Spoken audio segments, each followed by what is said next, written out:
ये सच है, क्योंकि रंगमंच में मैंने पहले कभी भी प्रस्तुति नहीं दी। ये पहली मर्तबा था कि मुझे मौका मिला। लेकिन इसके साथ मैं ये कहना चाहूँगा कि आप लोगों की तालियों ने जो ढांढस बंधाया, उसका मैं हमेशा ऋणी रहूँगा। ये पहला शो मुझे हमेशा याद रहेगा, आप सबके लिए।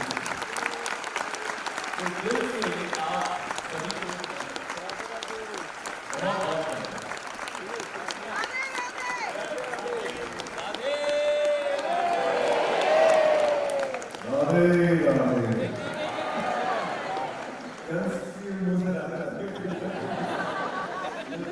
बहुत भगवान से किसी की मेरे ऊपर बहुत कृपा है कि मैं कहीं ना कहीं किसी रोल में मतलब उन्हीं का नाम लेता हूँ, चाहे वो कंस हो विलन हो। मुझे याद है, लेकिन सबसे जो अच्छी बात जो मेरे लिए आज ऐसे एक्टर जो अनुभव था, मैंने फिल्में भी की है, टीवी भी किया, लेकिन जो लाइव मंच पर जो मैंने आज आप सबके सामने जो परफॉर्म किया, मतलब मुझे तो आपको जल्दी से मैं बोलना चाहूँ मुझे जो स्वागत का जो किया था ना प्यार प्रेमी, मुझे लगा आप मुझे थैंक यू सो मच कि ये मेरा पहला लाइव शो था, वो मुझे बहुत प्यार दिया। लेकिन इन सब मैं कहूँगा इस पूरे शो के बीच में जो एक आदमी है जिसको हम कभी नहीं भूल सकते हैं, वो राजू। मतलब उसने जो इस शो की मेहनत की है, जो मतलब वो एक सपना बनाया था शो के लिए,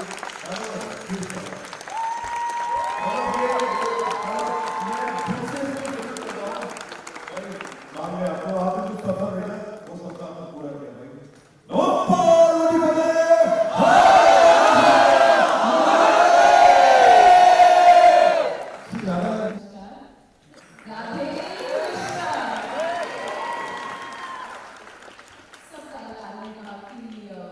यहाँ आके रंगमंच पे काम करके बहुत अच्छा लगा। तो मैं फिर कहना चाहूँगी कि मेहनत हम सब ने की, जिसका काज था उसने करवाया, पर रंग तो आप सब ने जमाया। धन्यवाद। बोलना चाहूँगा कि भले ही हम यहाँ पर रंगमंच में टीवी पे हम मतलब आप आपस में दुश्मनी है मतलब जो ये, लेकिन अभी रियल लाइफ में हम लोगों एज ए ब्रदर है, मतलब बहुत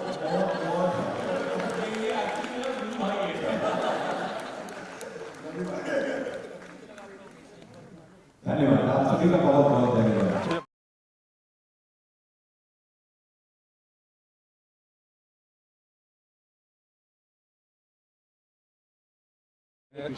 मैं धन्यवाद देना चाहता हूं हमारे सभी कलाकार, निर्देशक और सारी तकनीकी टीम जिनकी मेहनत से आज हम मेरे कृष्ण आपके सामने रख पाए, और ख़ासकर से ऑडियंस का जिन्होंने इतना सारा प्यार दिया पहले शो में।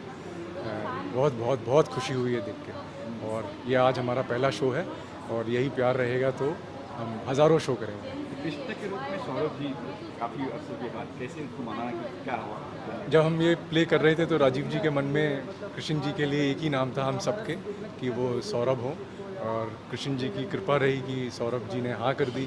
और तो हमको जो एक्चुअली कास्ट मिली है वो ड्रीम कास्ट है। सौरभ, अर्पित और पूजा तीनों जो है एकदम ड्रीम कास्ट है, तो ये इससे अच्छी हमारे लिए कोई और बात हो नहीं सकती।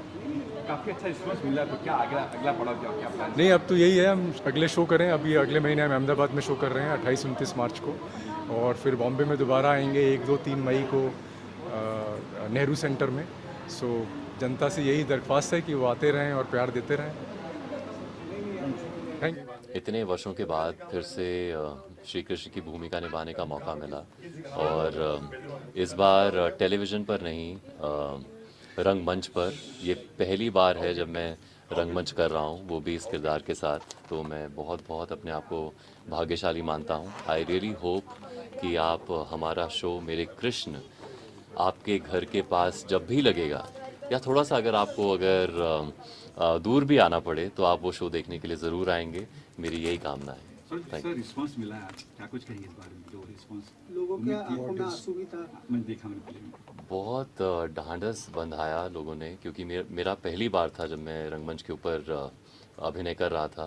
तो थोड़ा सा हल्का सा तो मैं डरा हुआ था, लेकिन जिस तरह से उन्होंने तालियों के साथ स्वागत किया और उसके बाद जिस तरह का प्यार मिला वो अद्भुत है। मैं तो सबका वहाँ पे जितने लोग बैठे हैं उन एक एक सदस्यों का मैं ऋणी हूँ जो वहाँ पर टिकट लेकर आए और इतना प्यार दिया।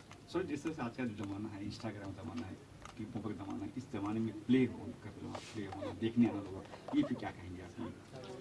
मुझे ये लगता है कि अगर आप जो बना रहे हैं अगर वो सच्चे दिल से बना रहे हैं तो ये मैटर नहीं करता कि किस प्लेटफॉर्म पर वो आ रहा है। हमारे जो डायरेक्टर हैं राजीव जी, उन्होंने इतनी बेहतरीन तरीके से इस पूरे शो को संजोया है और वो लोगों से जुड़ पा रहा है, उसके लिए मैं बहुत बहुत शुक्रगुजार हूँ। तो अब होने वाले नाटक पे होने अगर वापस होने वाले उसके लिए कुछ कहना चाहेंगे? मैं ये कहना चाहता हूँ कि अभी तो समय मेरे ख्याल से थोड़ा ही बचा है, दूसरा प्ले बस अभी शुरू होने वाला है। लोगों का भी प्यार मिले जो ये सब अभी देख रहे हैं, तो आपका बहुत बहुत स्वागत है। राधे राधे। राधे राधे, धन्यवाद। कहेंगे सर एक प्ले मतलब मेरे कृष्ण फिल्म की टीवी किया, लेकिन जो रंगमंच पर जो अनुभव था वो अद्भुत था, वो शब्दों के परे है। मतलब मैं कुछ कह नहीं पाऊंगा क्योंकि इतना लोगों का प्यार मिला। आज पहली बार हमने प्ले किया और लोगों ने इतना प्यार दिया, सराहा। तो एक हर एक्टर का सपना होता है कि वो रंगमंच पर करे, तो हमारा सपना भी, सबका सपना पूरा हुआ आज। और कहीं ना कहीं श्री कृष्ण से जुड़ा हूँ मैं, भले दुर्योधन बन के, कंस बन के बार बार जुड़ता रहता हूँ, उनका नाम लेता रहता हूँ। मिले सर आपको। जी जी, वो एक एक्टर के लिए बड़ा अच्छी बात है कि आप एक ही शो में दो रोल कर रहे हो और दोनों को डिफरेंट तरीके से करना है, लोगों को बिलीव दिलाना है कि आपने दोनों रोल किए हैं। तो उनमें से पहले भी कंस भी किया मैंने, कंस में भी इतना ही प्यार मिला मुझे और दुर्योधन के रोल में भी मुझे इतना ही प्यार मिला। तो सौभाग्यशाली हूँ मैं। एक सवाल होता है यहाँ पे सर, आज का जो दौर है सर, इंस्टाग्राम का दौर जी। है, मोबाइल का दौर है, इस दौर में प्ले कितना नहीं, मुझे लगता है कि अभी है ना हर चीज़ों का जो पिछला दौर था सबका वापस घूम के वही चीज़ें आ रही है। मुझे लगता है कि रंगमंच से शुरुआत हुई थी, मतलब एक्टर्स की, और मुझे लगता है घूम फिर के वापस रंगमंच के ही, अभी मुझे लगता है कि रंगमंच का वापस समय आ गया है।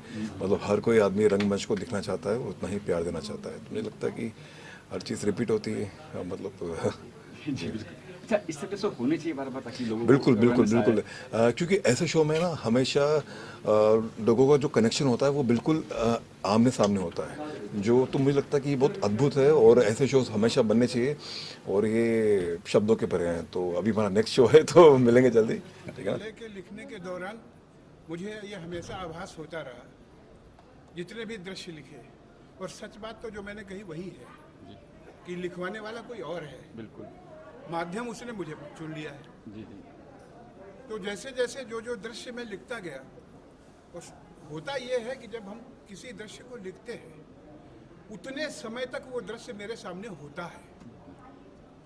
अगर कृष्ण रास रचा रहे हैं, उनका रास हो रहा है, तो वो रास मुझे इन आंखों से नहीं दिखाई पड़ रहा है, लेकिन भावना में वो रास मेरे चलता है, तब मैं उसको लिख पाता हूँ। तो कोई भी व्यक्ति, कोई भी लेखक जो डूब करके लिखता है, और जो व्यक्ति अपनी पूरी अस्मिता के साथ, अपनी पूरी शक्ति के साथ अपना 100% उस विषय को देना चाहता है, तो उसको इस धारा में डूबना पड़ता है। बिल्कुल। और इसी तरह से ये मेरे कृष्ण लिखा गया, जो आपके सामने है। लंबा समय लगा क्योंकि परिवर्तन बहुत हुए। जी इसमें लगभग 35-40 दृश्य और थे जो मतलब अलग अलग थे। उन दृश्यों को हटा करके फिर उनको दूसरे दृश्य लिख करके फिर पूरी एक तरह से इसको धारावाहिक ही बना करके, दृश्यों का धारावाहिक जी जी उसको बना करके फिर वो ये मेरे कृष्ण पूरा हुआ। उसके कुछ गीत भी मैंने लिखे। शीर्षक गीत तो शायद मेरा नहीं है, कि किसी और का है, जिसका भी है, हो सकता है मेरा ही हो, लेकिन जो भी है वो सब अच्छा है। सर बिल्कुल। कितना दिन लगा आपको ये पूरा लिखने में और करने में? देखिए, लिखना तो नींव होती है। जी जी जब एक चीज़ है उसके ऊपर महल खड़ा होता है, जी फिर उसके बाद प्रयास होता है, जो प्रोड्यूसर है और जो मुख्य रूप से जो निर्देशक है, जो डायरेक्टर है, जी जी जो डायरेक्टर जो है वो फिर उस तरह के कलाकार लाता है। प्रोड्यूसर वो सारी चीज़ें मुहैया कराते हैं जो डायरेक्टर चाहता है। बिल्कुल यहाँ प्रोड्यूसर और डायरेक्टर एक ही है। जी। तो उनको जो और उनके जो दो साथी हैं विवेक गुप्ता जी जी। और विष्णु जी, इन दोनों लोगों ने पूरा साथ दिया। अब भी कहीं ना कहीं कुछ अगर कमियां रहेंगी तो दोनों मन प्राण से लगे हुए हैं। देखिए पूरे समर्पण के साथ आप जहां लगते हैं उसमें सफलता तो निश्चित रूप से है। आज जो रिस्पांस मिला है, आज जो पब्लिक देखा जो है, पब्लिक से रिस्पांस मिला है, मैं उसको कोटिशा धन्यवाद देता हूँ, मैं उनका आभार व्यक्त करता हूँ। और मैं उनसे फिर एक बार कहना चाहता हूँ कि मेरे कृष्ण को केवल मेरे तक न रहने दीजिए, इसको पूरे संसार का बनाइए। ये प्रत्येक व्यक्ति की जिम्मेदारी है, उनका दायित्व भी है। श्रम हमारा है और बाकी आगे का कर्म आपका है। सबको बहुत बहुत धन्यवाद और आपको भी बहुत धन्यवाद कि आप मुझसे ये बातचीत कर रहे हैं।